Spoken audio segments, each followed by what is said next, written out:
Inireklamo ng libu-libong empleyado ng Bacolod City Local Government ang anilay panis sa pagkain sa kanilang Christmas party. Ayon sa LGU, maraming empleyado nagbalik ng pagkain dahil nangangamoy na raw ito. Mahigit sa ₱1,000,000 raw ang inilaang pondo para sa pagkain at 2 caterer ang kinuha. Bagaman walang natanggap na medical concerns dahil walang kumain ng handa, iniimbestigahan ito ng mga otoridad. Ipinatawag na ang mga caterer para magpaliwanag. Iniutos na rin sa lahat ng department heads ng LGU na magsumite ng report kaugnay sa reklamo ng mga empleyado.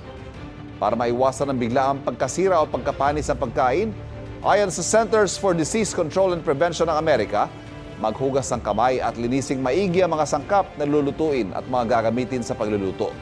Ihiwalay ang mga hilaw na pagkain habang inihahanda ito o nagluluto.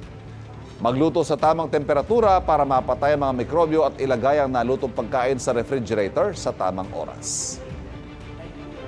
Kapuso, huwag magpapahuli sa latest news and updates. Mag-iuna ka sa balita at mag-subscribe sa YouTube channel ng GMA Integrated News.